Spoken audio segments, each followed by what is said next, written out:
Welcome to another session of our lecture, Successful Negotiation and Communication. Last time we talked about the basics of motivation. We talked about Maslow, we talked about intrinsic and extrinsic motivation. And we said it is very, very important, it is of paramount importance to always appreciate and value the self-esteem of the person you're talking to. This is the state of I'm okay, you are okay, according to Harris. That is also the same title, or the title that the book is wearing, written by Harris. I'm okay, you are okay.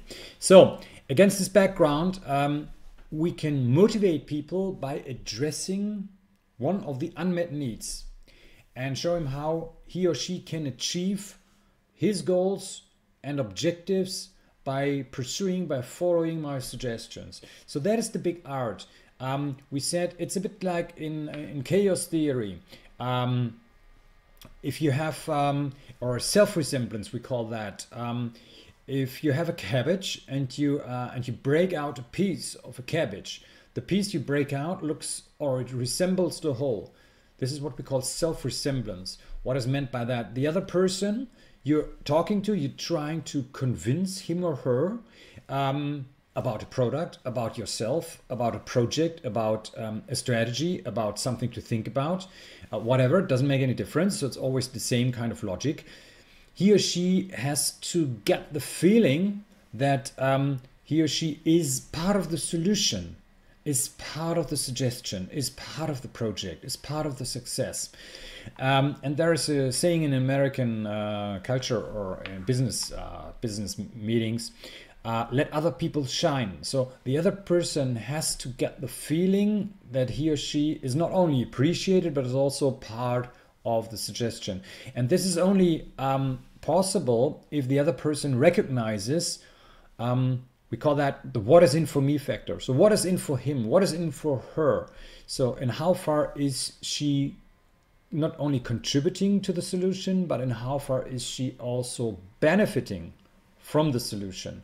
So that is the big art. The big art in communication, negotiation, mediation is always that you not try to overwhelm somebody, to persuade somebody, to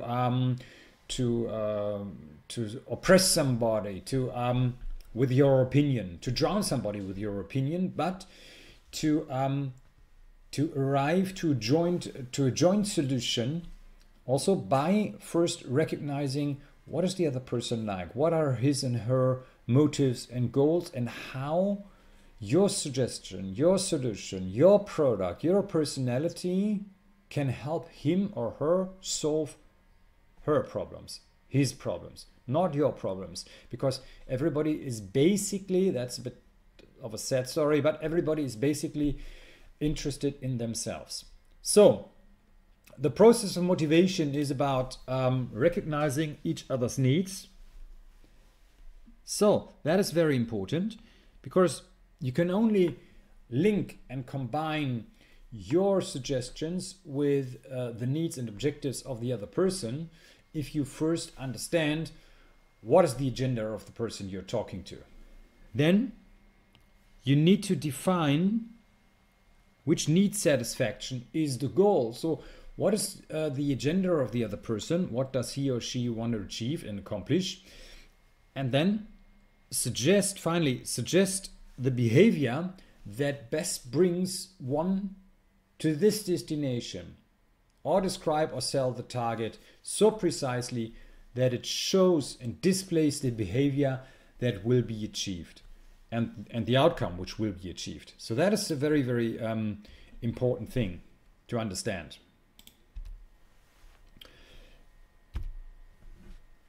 So going on to the next one. So that is a very interesting thing.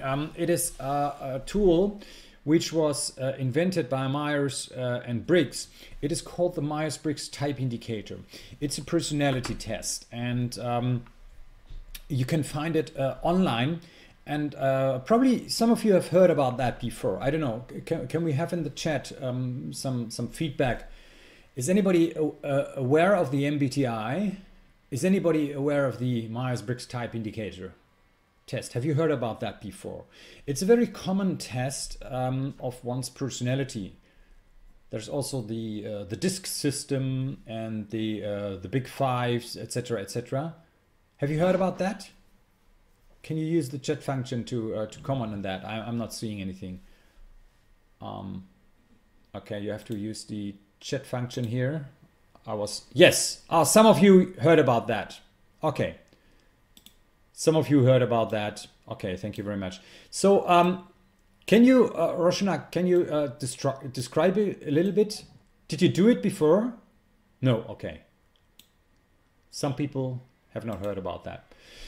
Okay, so let me explain to you what it does. Of course, any kind of personality test is limited, is restricted, because each of our personalities is so complex, it cannot be pressed and framed into any kind of psychological model.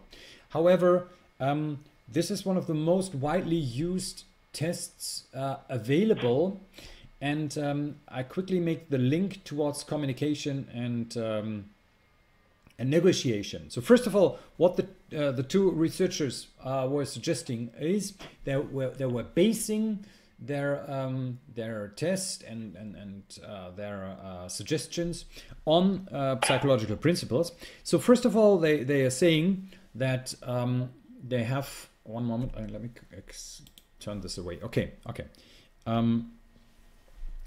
So first of all, the direction of attention of one's person or personality can be more oriented towards the inside. So you can be an introvert person, or you can be an extrovert person. Extraversion, that's more the outward orientation. And what I would like you to do is please tick for yourself. So write down for yourself before you do the test online. I'm asking you to do the test online. Look for the test online, and there are some sites where you can do the test online for free. And the test is usually comprised of 70 questions, 80 questions, 100 questions, where you take either A or B, and then you come out with a score which tells you about your personality. So let's look into a little bit more depth here. So going to the next slide here, if it works. Okay, sorry. Yes, now this one.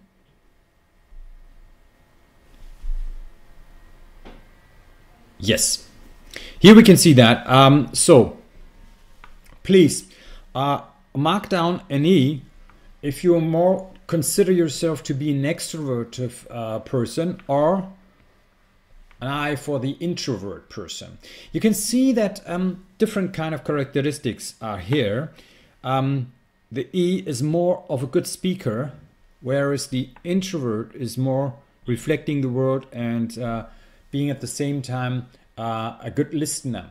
Now, what is interesting here is first to understand, and it's very, very important, that these two are of equal importance. So there is no personality better than another one. So it's not about rating, it's just about categorizing one's personality. So being a good speaker is of course important with respect to some professions. Being a good listener is of equal importance. But again, it becomes clear that you cannot be a good speaker and a good listener at the same time. So you either have a trend towards being a good speaker or being a good listener.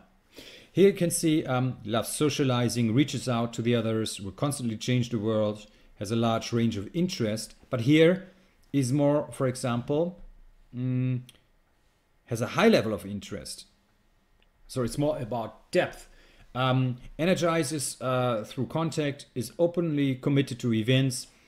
Here is more derives energy from himself, waits for others to approach him. So it doesn't mean that these people are completely isolated people. They're never going to talk to anybody. That is not meant by that. But just by trend of their personality, introvert persons, they are more focusing on the inside. They are more quiet, they are more still. And of course, they are also perceived from their perspective, they are less loud and outward oriented. Here they are more outward oriented. So please write down for yourself what is your, not favorite type, but what is your appreciation of your own personality? Do you consider yourself being more an extrovert or an introvert? Okay, going back now. The next dimension is here, the kind of perception. The kind of perception. Is the kind of perception more focused on facts and tangibility, so everything that you can grasp, that you can appreciate with your mind and eyes and see, and so then you're a sensitive person? Or is it more that you're looking for ways and patterns? Then your kind of perception is more concentrated on intuition. So that is a big difference between those kind of personality dimensions. Let me go to this slide. Yes, here. So look at the categories. Intuition, then type in N as the second letter, and the S is more the sensitive type. Here understands intuitive, understands the world intuitively, lots of imagination. Here those people are more rational. They're more focusing on details. They are focusing on future. They're focusing on the present. They're more pragmatic, right? Those people here rely on the sixth sense, make an overview of the essentials, act based on imagined possibilities. And those people are acting based on realism. So they're relying on their five senses and they're basing decisions on facts. So it's much more rationalized, much more logical. I'm not saying that these people are completely dreamers and never looking at any kind of facts, but just by trend, those people, the intuitive people, they are more looking at the big picture, and they are very imaginative, and those people are very pragmatic.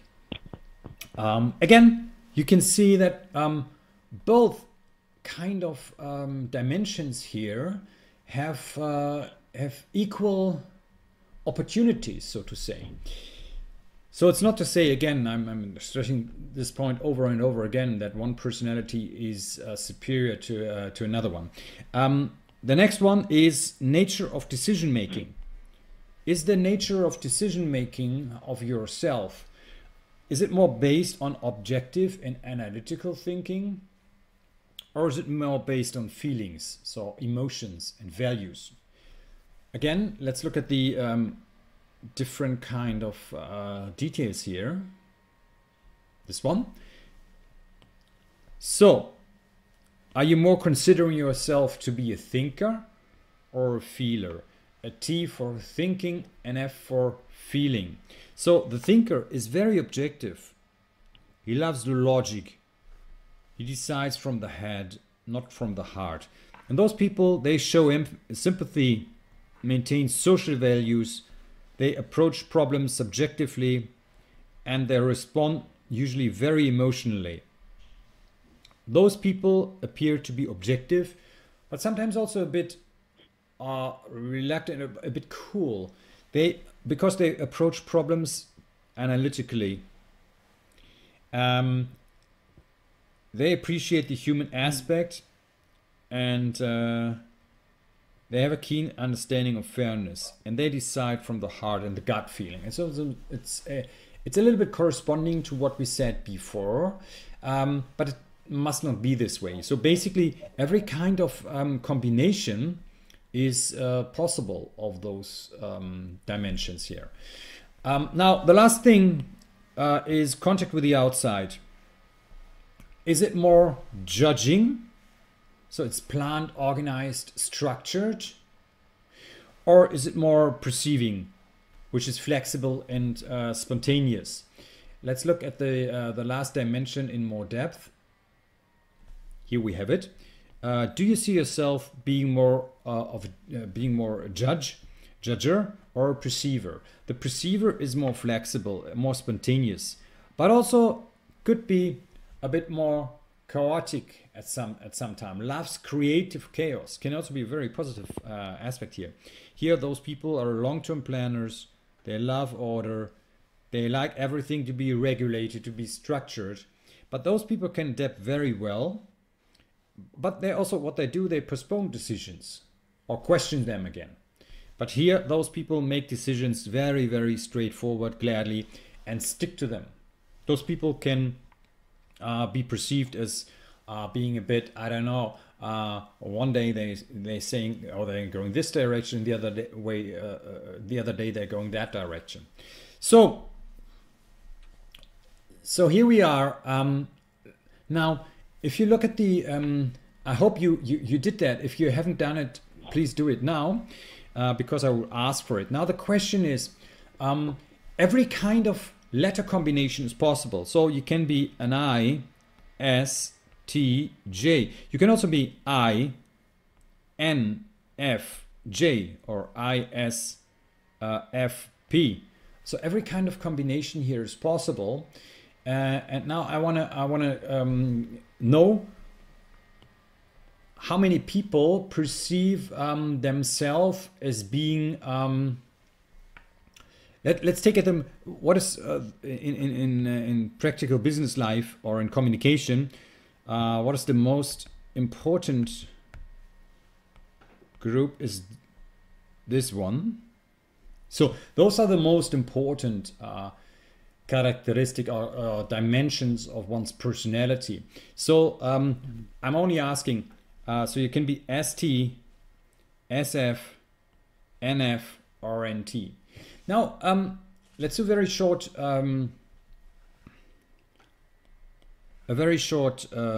overview. ST, SF, NF, NT.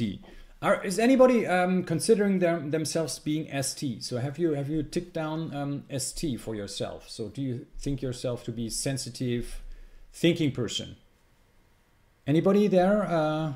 Please use the chat function.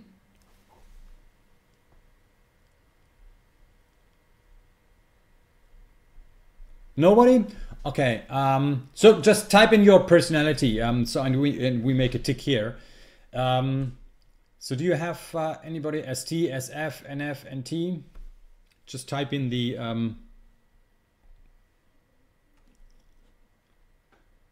yeah, NF. We have one NF. Okay. SF. Okay. Okay, now to make it a bit more easy, now look at the different kind of characteristics here that are on the slide. And why? I don't know. And why? Because and why cannot be, because if you look at that here, NT probably, or NF for example, it should be Habib. Okay, so now if you look at the characterization here of what we call the 𝗑𝗫 group, the SF is called the friendly negotiator. So the SF type is task and relationship oriented. Did we have people with SF? I was not realizing any, basically. Do we have any SF type?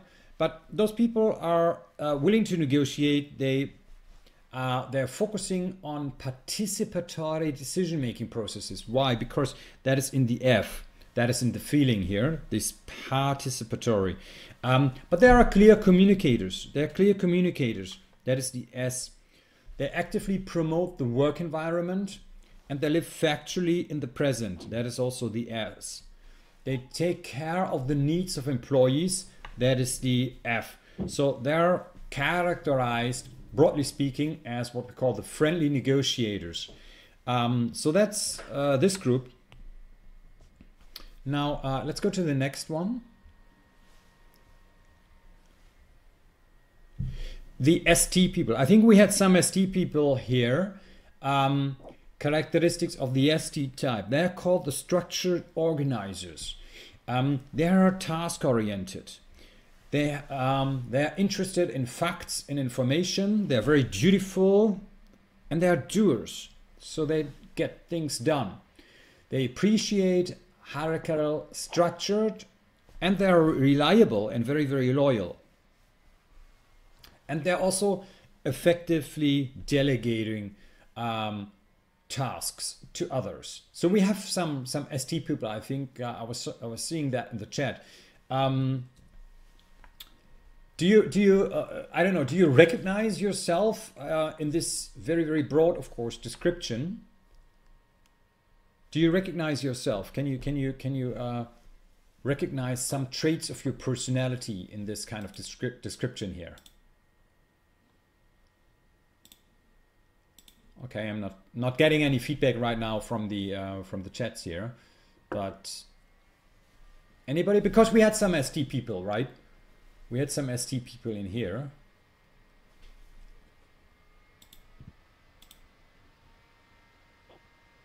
Okay. Now, NT people, I don't know, do we have NT people? There was one guy, ST. Carlos was saying SF, so Carlos should recognize himself if he's still there. Carlos, friendly negotiator, and then we have NF, NT. Let's go to the next one, which is the NT person.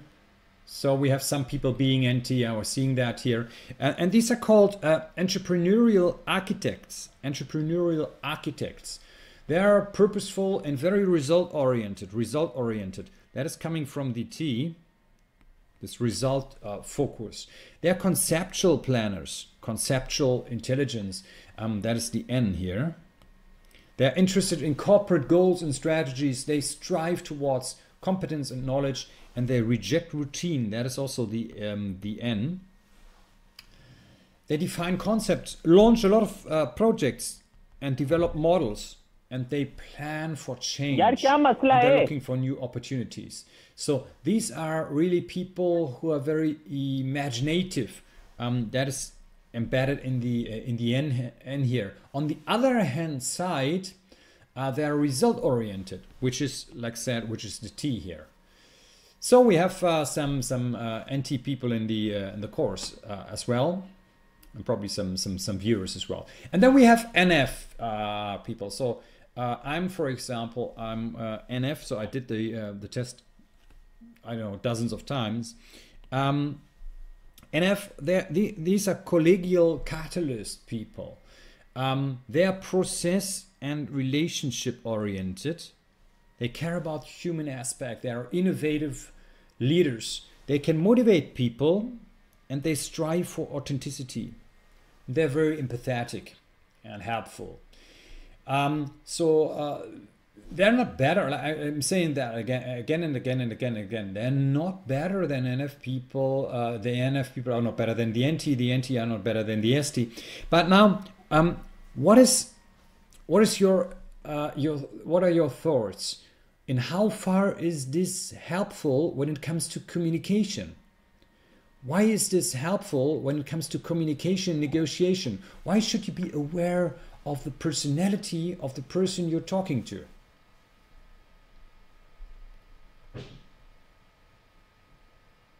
Please use the chat functions to comment.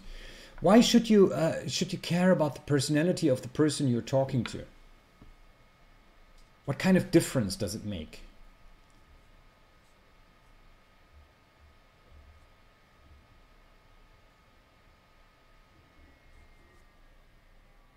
Yeah, very good, Carlos. To consider how you should best deliver a message. Because now what we have to understand is we can be tempted to say that, for example, ST people can only work with ST people. So if you're, I don't know, the head of a department, you should always get together, only assemble ST people in one group.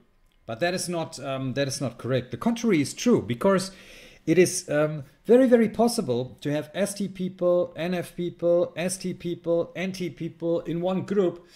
And in fact, this is a very good idea, and this is what a lot of enterprises are doing, because it is very, very fruitful when it comes to bringing out new ideas, because everybody is having a different kind of view on the same kind of problem, and this propels or nurtures a culture of innovation and innovative thinking. But of course, you're right. If, for example, if I'm an NF person and you perceive me to be that, my kind of talking, my kind of communication is perceived by some people as being different, as being loud or aggressive. Because I was, for example, I was once in a telephone conversation with a director at Shell, and I needed to convince him that a global project I was planning for in London would be also suitable for adaptation in the Asian world. And I was talking to him. I was always trying to show him how our project, how our global strategy fit into his strategy, into his agenda. So in how far it saves him time, it saves him money, it saves him work, etc., etc. So now I was talking and talking and talking, and at one moment in time he was interrupting me and saying, "Oh, Marc, I love you, you're a great guy, I know. However, let me be perfectly honest, and you know I'm an Asian person, so normally I would not say that. I only say that because I love you. If you come over to Asia and talk to my people about the project, and you have my full support, please don't be so aggressive. I know you're not aggressive, but you come across as being aggressive. I know you're not, because you're only passionate about what you're talking about, but this passion is perceived by our people as to be very, very straightforward, as to be very, very much aggressive. Yeah, Ratu. That depends, of course, on individual perception. Now, and what I'm saying here, and why this is so helpful, and we can talk for days about that, is that if you're appreciating the personality of the person you're talking to, also meaning the individual really personality and characteristics of the person you're talking to, you are better in a position to tailor not only your words, but also the tonality of the melody of your voice to the receiver. It is a bit like what we mentioned before when we talked about that. So let me go to the blackboard again, and I was already doing that. That we have two. I'm very bad at drawing, but two walkie-talkies, yeah, or two radios, and now they're having by trend what they have, the ST, for example, and the NF being completely different personality types. So by default, they are having different frequencies. So that is one, and the other person, for example, being like that. And if you're aware of that, what we can do, what I mean here is that you can come out. So this is not changing, but now you're adapting, you're tuning in, and you're adapting to that. So you get on the same wavelength. You get on the same wavelength as your receiver, as the person you're talking to, as the person you're addressing. That is the key thing. That is the key thing, and that is a big art. This does not mean, like say, like we said before, that you always acknowledge everything that the other person says, and that he or she is always right.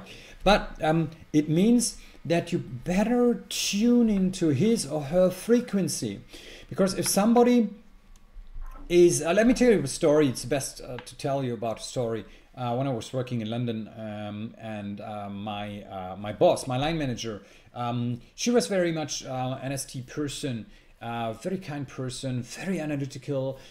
She had a very, very big talent in being strategically thinking, operating.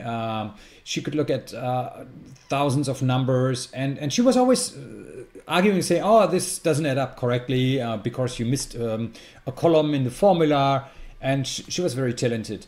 And the boss of her and my mentor, he was very much like I am. He was very much an F. So what I was trying to do every time I was going to my line manager, I was showing her the numbers and the business case. I was saying, oh, look, here's the business case. These are different options we have. These are different kind of likelihoods of occurrences here, and I'm assuming this kind of I don't know, regression, or this kind of trend analysis, and because of that, this is my recommended option to go for. And then she was always saying, okay, I can see the logic. I can see the logic. And whenever I was going, not to her, but to the boss of her, to my mentor, I was talking about the same project in a different kind of voice. I was not talking about the business case. The business case was taken as a prerequisite. Of course, he also was interested in the business case that the hurdle rates of the KPIs, of the key performance indicators, for example, have been met. But to him, I was always talking like, oh, the strategy is to become the most customer-oriented retail network across Europe. And in order to do that, we want to train 75,000 people in our seminar program. I don't know, People Make the Difference Real, PMDTR. And then he said, oh yeah, I love the vision, because he was always talking about the vision and what is the big picture. He was not interested in so much in the details, in the numbers. Of course, he was ensuring, or he was trusting that the numbers add up correctly, but he was not focusing on that. So and that is the big art in also in leading people, in motivating people. Therefore, it's said here in motivation. And what is very, very interesting to understand is that I was telling you the metaphor of the hand, and personality being like a hand with strength, weaknesses, etc. Everybody has got talents, and like said, it is of equal importance to be a good speaker or to be a good listener. So, but however, and that is an interesting point here now in HR, in human resource management, that in for example in the US, you don't only have a job description, so which describes the job, but in the job description is a section which involves an MBTI notification. So in every job description, there's an MBTI notification in some companies. Why? Because what does it have to do with profession? What do these characteristics here? What is the influence of this on jobs?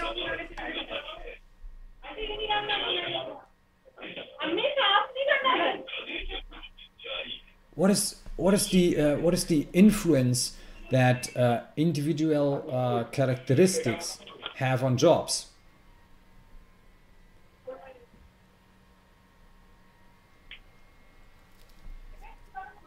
Do you have any kind of clue?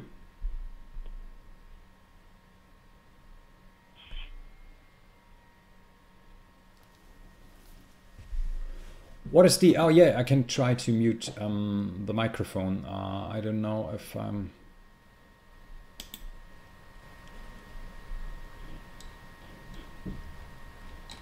I think now they're all muted. We should be fine.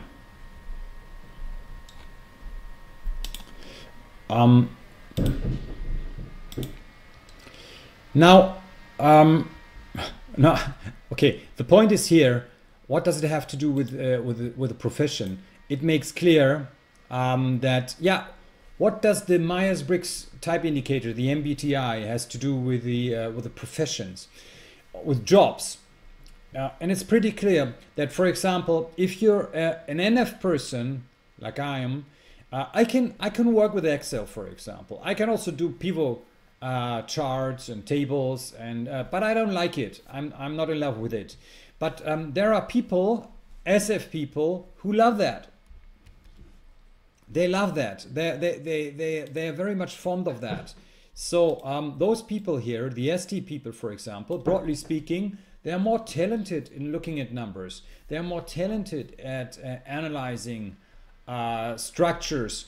So the big advantage here of this Myers-Briggs type indicator, and also other personality tests, there are other personality tests as well, but the big advantage is that you can better make one job or one personality fit on a job. So you can ensure a better fit between the personality and the job. That is very important, because then you get people on jobs which they love, not which they only can do and they can perform, but they love doing that, right? So when I, for example, as being an NF person, I was also in a position at Shell where I had to do a lot of administrative work, a lot of work which I could do, but I didn't enjoy doing, because it was not very much looking at the big picture. So, for example, if you would have put my line manager into a communication job, she would have also not enjoyed it very, very much, because she was very much a numbers person. And that is the big link here between the personality test and the job profile of person. So, and what I do in the end is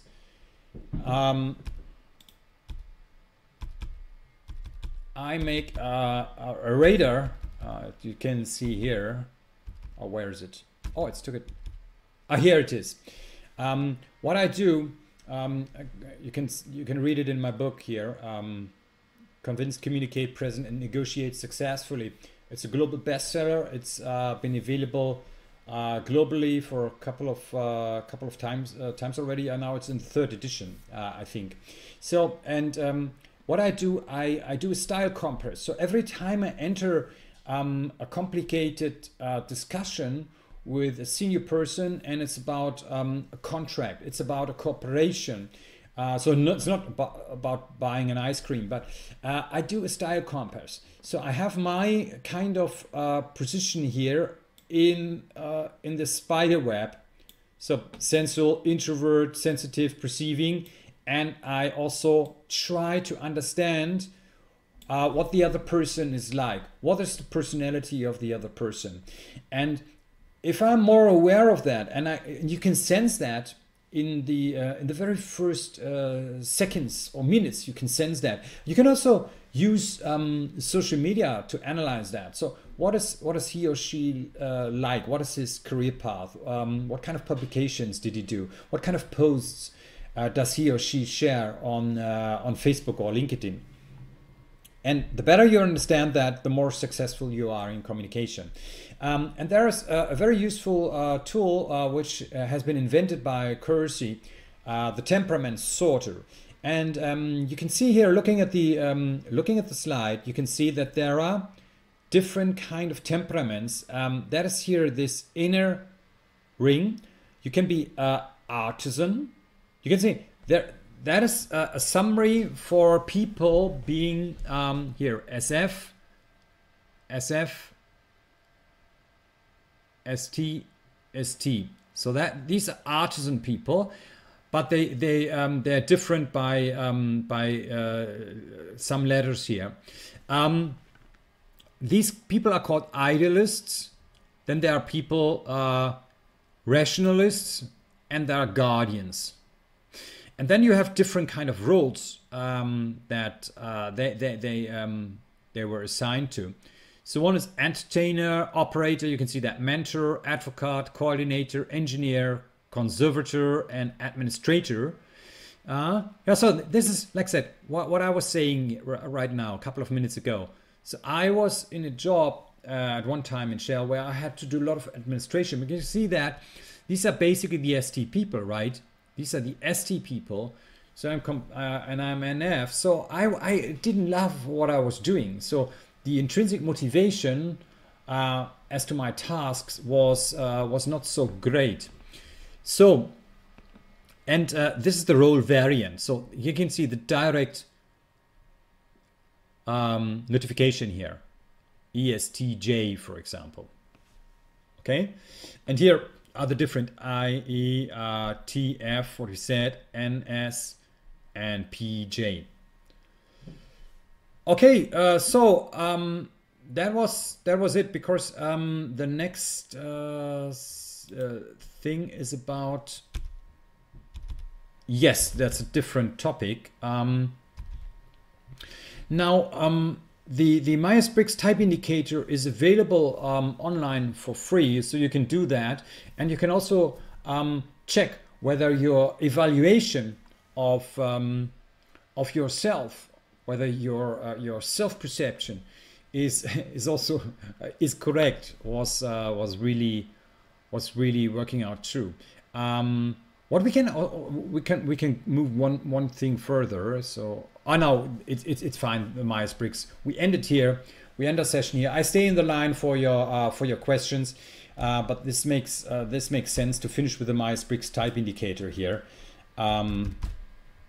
Okay, thanks very much, and I see you for. I stay in, on the line here, but see you next week for another session. Thanks very much, and bye bye.